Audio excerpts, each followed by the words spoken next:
첫 번째 시간으로 홍준표 시장님을 모시고 한청과 공감의 토크의 형식으로 연수회를 시작하겠습니다. 회원 여러분, 다시 한번 홍준표 시장님을 큰 박수로 부탁드립니다.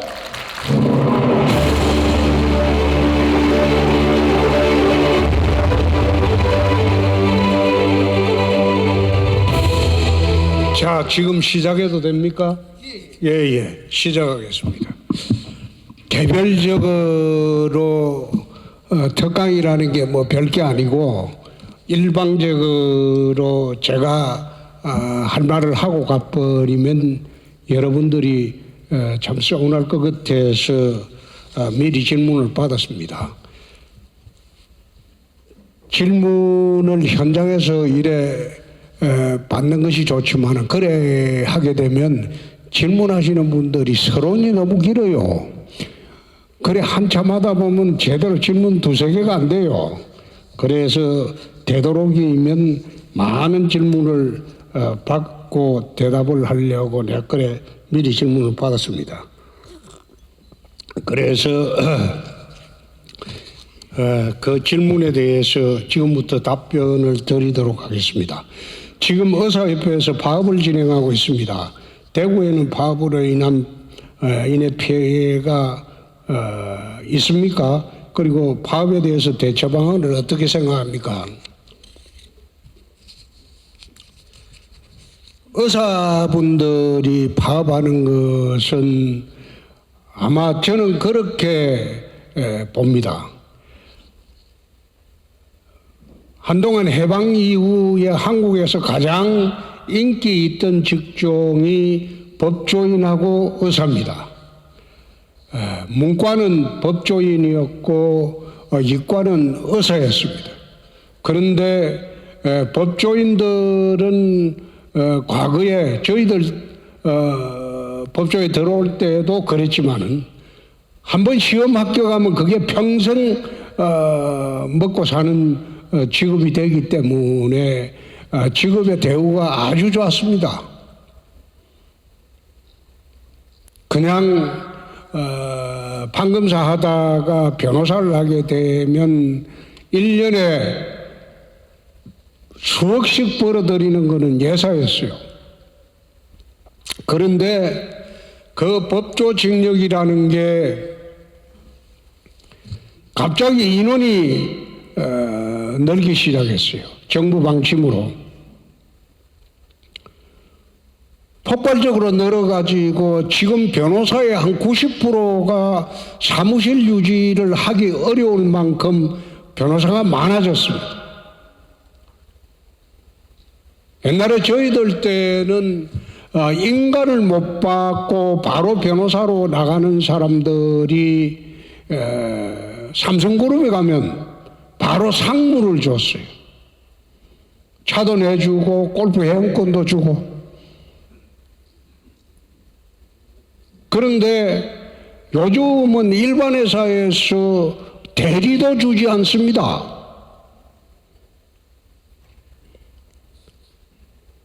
공공기관에서 지금 변호사 채용을 하면서 통상으로 7급으로 채용을 합니다. 그만큼 변호사 가치가 폭락을 했다. 지금 개업 변호사 중에서 사무실 유지되는 변호사가 절반이 안 됩니다. 의사라는 직종도 마찬가지입니다. 문과의 상징적인 인기 직종이었던 법조인이 몰락하는 것을 의사분들이 봤어요. 그러니까 의사가 폭발적으로 증가하게 되면 우리도 변호사 같은 그런 꼴이 될 가능성이 있다. 그런 우려가 아마 가장 크게 작용하지 않았나 그렇게 생각합니다. 그래서 정부가 의사 정원을 하되 갑자기 많이 정원하는 거는 수용하기 어려우니까 정부가 의사협회하고 협의를 해서 이번에는 국민적 요구가 의사 정원입니다. 그러니까 좀 제대로 좀 해 나갔으면 합니다. 의협에서는 무조건 안 된다, 그렇게 해서 되지도 않는 거고, 정부에서도 일방적으로 몰아치기보다는 이쯤이었으면 의협하고 타협을 해서 정원 조정을 하고 그걸 순차적으로 조정을 했으면 합니다. 두 번째, 경남도지사 임기 때 채무제로 정책으로 부채를 다 갚은 걸로 알고 있는데 대구도 가능할까요? 대구는 해보니까 안 되겠습니다.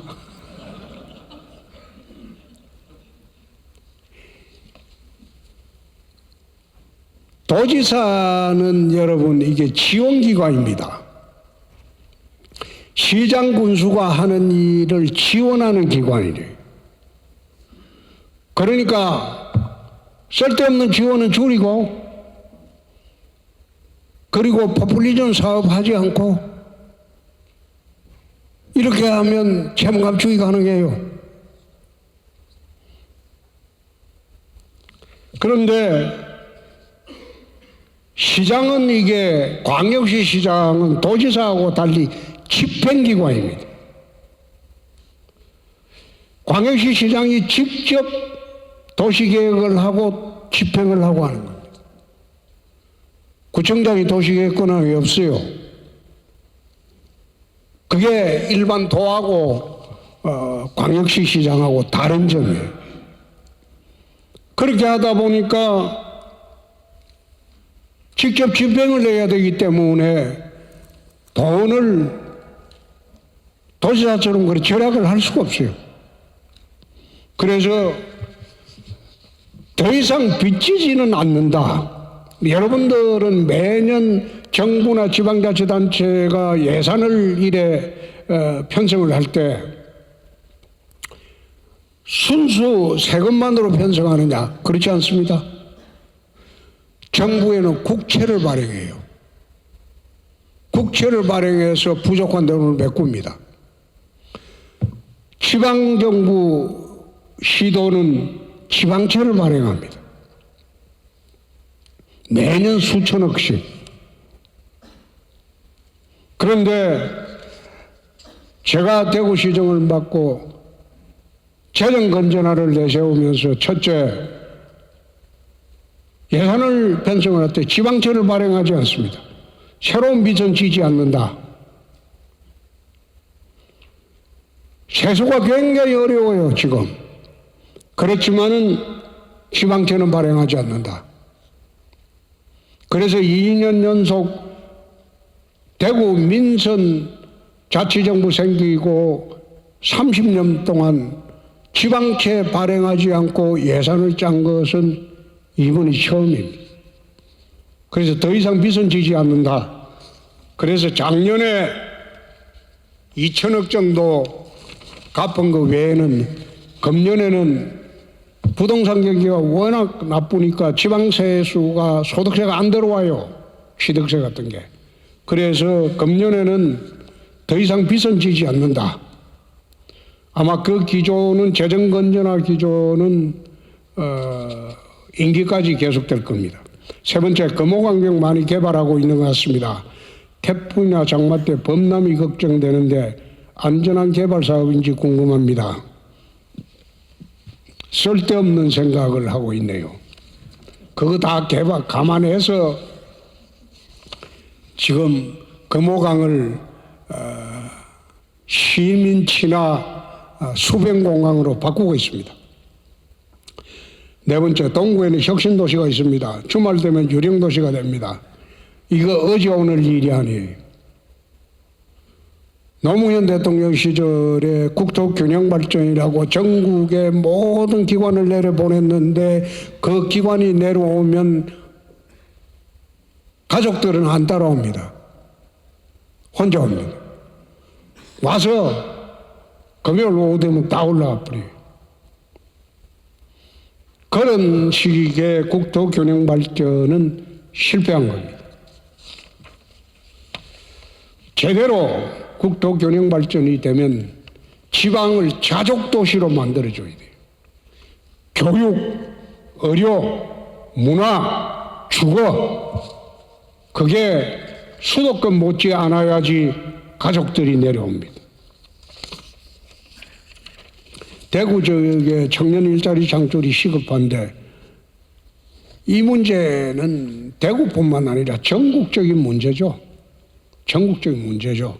그래서 대구에 있는 청년들이 서울로 가지 않아도 대구에서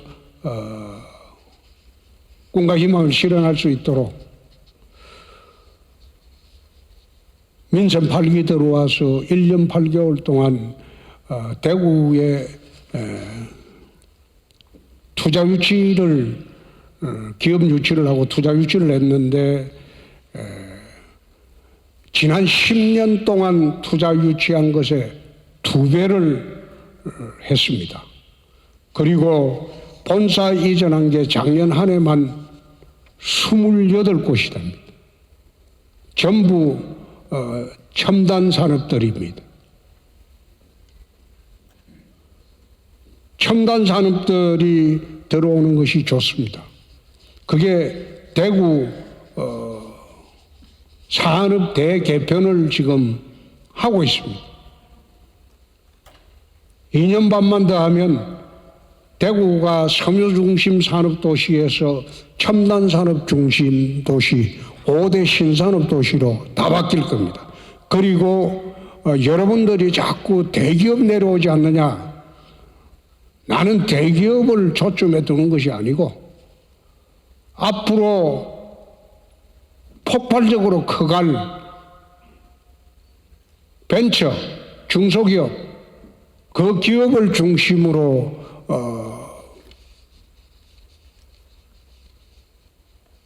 투자 유치를 하고 있습니다.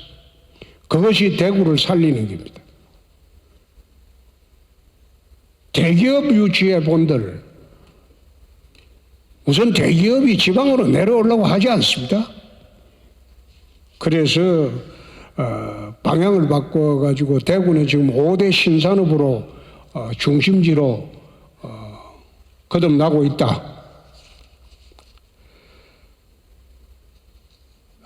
시장님이 취임하고 난 뒤에 만평내거리에서 안지령까지 트램 건설이 연기됐는데 다시 시행할 의사는 없어진 지 연기된 게 아니라 폐지했습니다. 이 트램이라는 게 뭡니까? 70년대 서울거리에 없어진 전차입니다. 그 전차를 지금 건설하겠다? 시대착오적인 말씀이죠. 앞으로 도심은 UAM 시대가 됩니다. 10년 안에.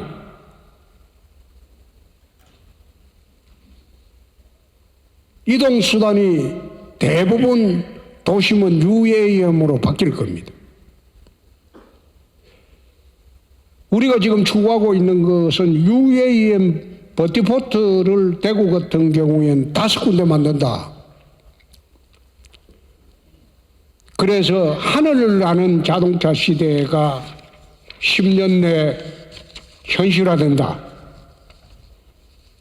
그래서 트램 같은 거는 그거는 70년대 이동수단이다. 7번째, 박정희 전 대통령 동상 및 공원 조성하신다고 하는데 구체적인 방향과 계획. 대구는 2.28 자유정신과 박정희 전 대통령의 산업화 정신이 공존하는 도시입니다. 그래서 대구를 상징하는 것은 2.28 자유정신 그리고 박정희 산업화 정신. 그래서 두류공원의 시민광장을 곧 2.28 자유광장으로 이름을 바꿉니다. 그리고 박정희 전 대통령 산업화 정신은 동대구역과 지금 대표 도서관 자리가 들어가 있는 남구 봉덕동에 한 만평공원이 있습니다. 거기에 두 곳에 동상을 세울 겁니다. 그 동상이라는 것은 여러분들이 선진국 도시에 어느 도시에 가보더라도 도시를 상징하고 도시를 살리고 그 나라를 이렇게 세운 사람의 동상이 장군 동상도 있고 정신 동상도 있습니다. 아주 오래된 사람들. 그 동상이 광장 딱 중간에 동상 하나만 있습니다. 그런 식으로 대구의 기본 양대축 2.28 자유정신과 그리고 박정희 산업화 정신 그 두 개를 기리는 동상 작업은 하고 있고 또 그것은 일반 민간단체에서 우죽순 난립을 해가지고 동상 세우겠다 뭐 하겠다 하는 거 그거는 우리는 관여치 않습니다. 그 사람들과 함께 하지도 않습니다. 그건 당신들이 하는 일이고 대구시에서는 대구시의 시민 세금으로 하기 때문에 또다시 그걸 시민들한테 이중으로 모금해서 동상 세운다? 그건 동상이 우죽순으로 난립할 우려가 있기 때문에 그거는 불가합니다. 한청에서는 관공서의 회의를 한 번씩 진행하고 있습니다. 대구시 청사의 회의에서는 회의실에서는 이사회 회의를 진행하지 않은 걸로 알고 있습니다. 진행할 수 있는 방법은 있는지요? 행정국장하고 의논하십시오. 마라톤 대회를 작년같이 도은청사 앞에서 했는데 원래 스타디움 하는 이유가 있을까요? 박기천 씨라는 분이 했는데 대구 마라톤 대회가 세계적인 대회인데 여태 어떻게 해왔습니까? 루프 고선하고 했어요. 4바퀴를 도는 거야. 그게 무슨 마라톤 대회입니까? 세계 어느 나라 가서 마라톤, 세계적인 마라톤 하는데 동일 코스를 4바퀴 도는 그런 마라톤이 어디 있습니까? 여태 그래 해왔어요. 그래서 그런 건 아니다. 대구 스타디움에서 출발해서 도시를 전체 한 바퀴 도는 코스로 하는 게 그게 마라톤이지. 세계 어디 가도 대구처럼 좁은 골목을 뺑뺑 돌아다니는 그런 마라톤이 어디 있어요? 그래서 바꿨습니다. 대구 경기가 많이 침체되어 있습니다. 여러 영향으로 지역 로컬 모임의 회원학증도 많은 어려움이 있습니다. 대구가 경기가 활발해질 수 있는 산업 육성, 방금 5대 신산업으로 대구가 획기적으로 산업 구조가 재편되고 달라지고 있다. 그 말씀 드렸습니다. 수성구 지역은 운문 가짠댐으로 치수원 사용하고 낙동강 치수원 문제가 많은 걸로 알고 있는데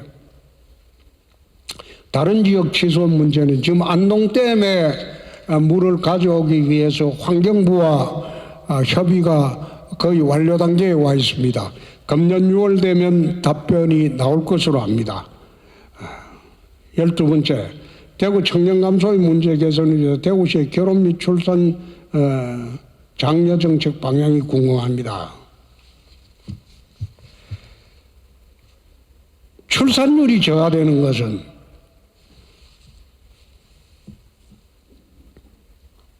사회적인 분위기입니다. 여기에 청년들한테 돈 줄 테니까 결혼해라. 한 번에 1억 준다고 결혼해라. 그리고 애 낳으면 돈 얼마 주겠다. 나는 그 정책이 옳지 않다고 생각합니다. 지금 대한민국의 풍조가 욜로족이라고 들어봤죠? 내가 살아있는 이 순간 재미있고 즐겁고 그렇게 살는 것뿐이다. 옛날에 자식 세대를 위해서 고생하던 부모들 세대가 지금들의 청년들 정신은 아닙니다. 두 번째, 옛날에는 여성들이 일정한 나이가 되면 결혼하고 애 낳고 하우스와이프로 이제 전업을 합니다.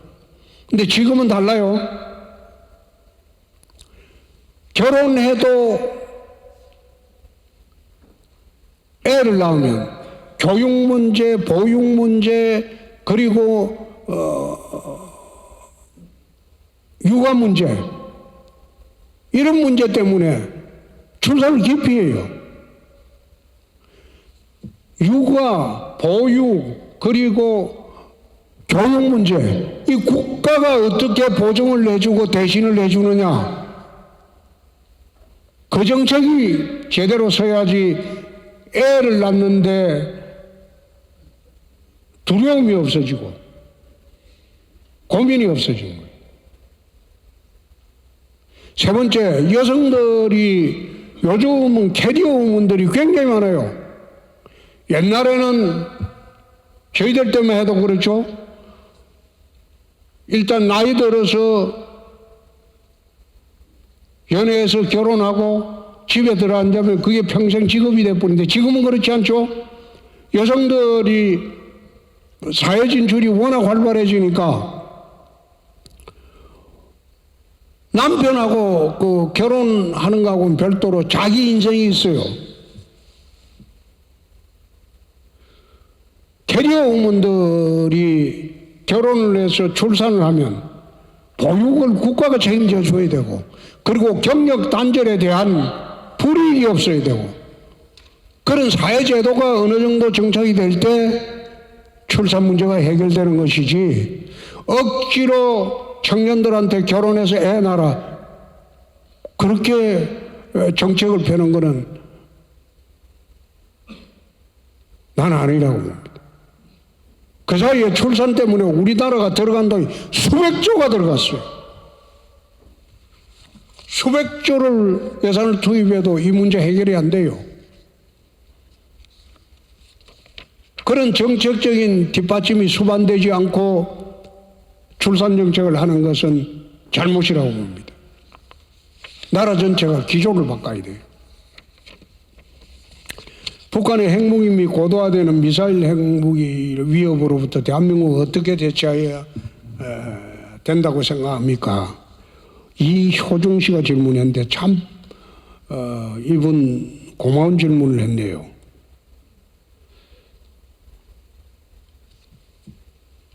핵무기가 있는 나라하고 핵무기가 없는 나라는 전쟁 자체가 성립이 안 돼요. 핵무기가 있는 나라는 침공을 할 수 없어요.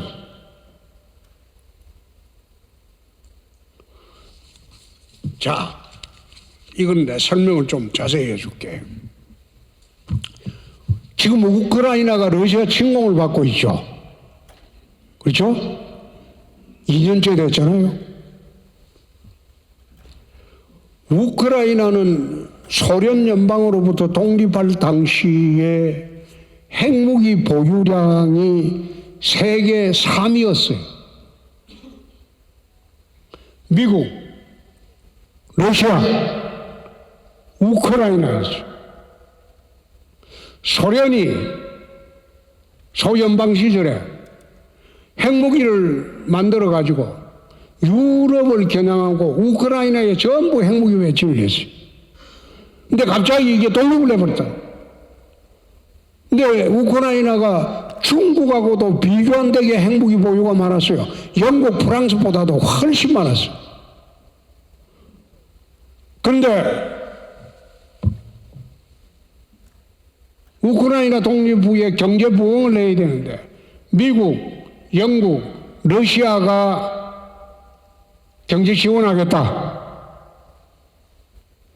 핵무기 폐기해라. 우크라이나는 미국, 러시아, 영국 말 듣고 협정을 하고 핵무기를 전부 폐기하거나 러시아로 일부 가져가 버립니다. 그런데 핵무기가 없는 나라가 되어버렸어요. 러시아가 침공 안 했습니까? 안보 안전보장협정의 당사자가 침공을 했다. 그러니까 미국이나 영국이 이 협정을 맺은 당사자가 우크라이나를 외면할 수가 없어요. 그래서 지금 미국이나 영국이 천문학적인 돈을 쏟아붓고 있는 거예요.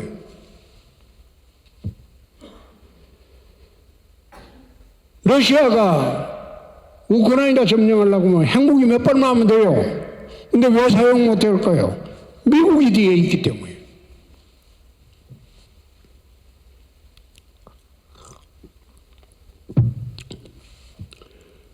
북한이 핵무기를 갖고 있으면 우리는 북한 못 건드려요.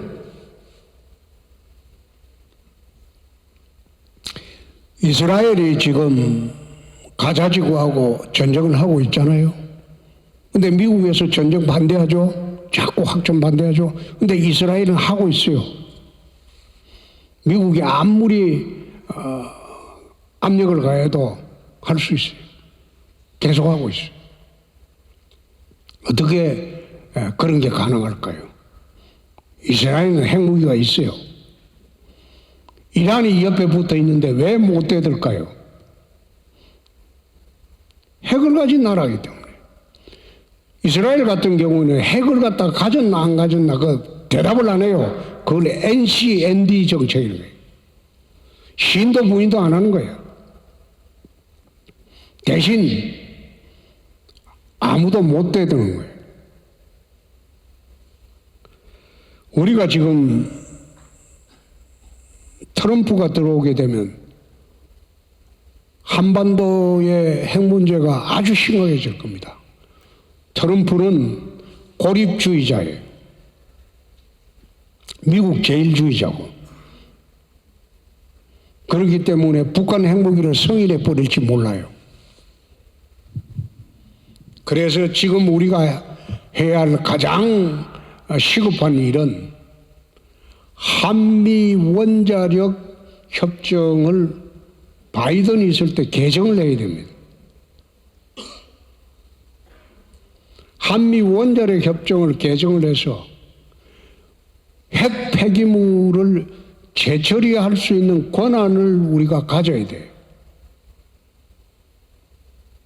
일본은 IAEA하고 전부 핵 재처리할 수 있는 권한을 지금 갖고 있습니다. 재처리해가지고 일본은 지금 플루토늄을 가지고 있는 게 아마 1만 톤가량 가지고 있을 거예요.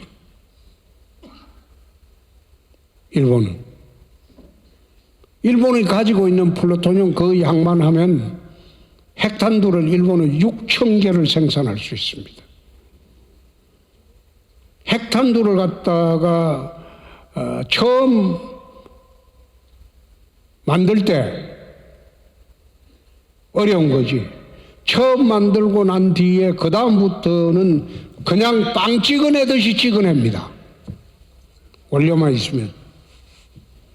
그래서 세계 군사 학계에서 보는 거는 일본은 1년에 핵탄두를 6,000개 이상 찍어낼 수 있다. 근데 일본은 언제나 그걸 핵 잠재력을 가진 국가라고 그래요. 일본은 마음만 먹으면 핵 잠재력을 가진 국가가 됩니다. 얼마든지 핵탄두 제조 기술 갖고 있어요. 우리나라가 핵 잠재력이 가진 국가라고 인정을 받으려면 제일 먼저 해야 될 게 한미 원자력 협정에서 원자력 그 핵 폐기물 재처리 권한을 우리가 일본처럼 받아야 돼요. 그게 연말까지 가장 시급한데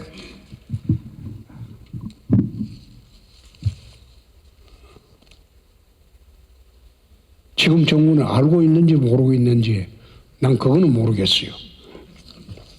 시장님이 추천하시는 대구 청년 지도자가 갖춰야 할 역량. 그러니까 나는 언제나 이야기하는 게 추진력입니다.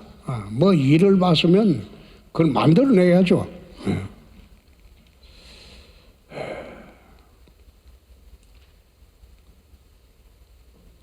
NGO 모임 한청에 대한 지원은 다시 활성화. 지금 뭐 할 생각이 있으신가요? 이거는 뭐 행정국장이 할 일이니까 행정국장하고요 대표자하고 의논하세요. 대구시장 시장한 지 취임한 지가 지금 1년 8개월 됐네. 근데 가장 잘했다고 그건 우리가 이야기하는 게 아니고 여러분들이 이야기하는 거죠. 가장 잘한 게 뭐냐? 그건 내 입으로 하는 거는 좀 그렇죠. 실버타임 수요가 많은데 공급이 제대로 안 되는 겁니다. 인원미달로 초중고학교 폐교 자리에 실버타운 건립에 대한 사업을 추진할 계획이 있는지 알고 싶습니다. 실버타운은 폐교된 자리가 아니고 아마 그 금년 6월경에 군위에 대규모 실버타운 건설하는 계획이 발표될 겁니다. 묻지마 범죄가 많이 일어나고 있습니다. 강력범죄도 많이 일어나고 있습니다. 처벌 약합니다. 이런 강력범죄에 대해 시장님은 국민을 범죄로부터 지킬 수 있는 방안이 어떤지 묻습니다. 그 첫째 사형제도가 부활되어야죠.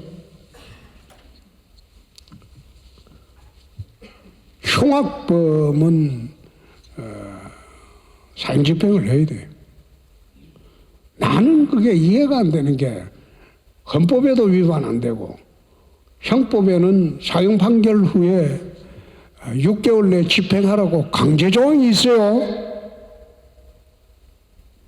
근데 법무부 장관이라는 사람들은 들어오면 그거 집행 안 해요. 안 한 지가 27년이나 됐어요. 그러니까 흉악범은 날뛰죠. 사형 구형하고 사형 판결하면 법정에서 사형수가 비웃죠. 집행도 안 할 사형 판결 해보기 뭐하냐. 지금 우리나라 사형수가 한 58명이 있을 거예요. 그 중에서 흉악범이 상당수일 겁니다. 마치 사형 집행을 하면 미개국인처럼 그런 말을 하는 사람도 있는데 난 어이가 없어. 일본이 매년 사형 집행합니다. 일본은 미국도 합니다. 미국 주의 절반에서는 매년 사형 집행해요. 근데 미국이 미개국입니까? 일본이 미개국입니까? 그런 논리로 피해자의 인권은 왜 생각하지 않느냐 이 말이에요. 가해자는 살인범의 인권은 생명권은 존중하고 억울하게 당하고 죽고 피해 입은 그 가족과 죽은 사람을 그 인권은 왜 생각 안 해요? 살인자의 인권만 중요한 거예요? 살인자의 생명권만 중요한 겁니까? 나는 그렇게 생각하지 않습니다. 가장 먼저 해야 할 일은 헌법과 법률에 의해서 즉각 사형 집행을 해야 돼요. 그것부터 출발을 해야 돼요. 자, 질문은 다 이거로 이제 답변 끝났고, 대구가 우리 젊은 사람들이 떠나지 않아도 되는 그 도시의 기반을 4년 내 지금 만들려고 합니다. 그게 대구시정의 가장 큰 목표입니다. 그러니까 여러분들도 열심히 하십시오. 자, 10분 초과했습니다. 오늘 하겠습니다. 열심히 사십시오. 예. 오늘 멋진 공감 토크를 진행해 주신 현준호 시장님께 다시 한번 큰 박수 부탁드립니다.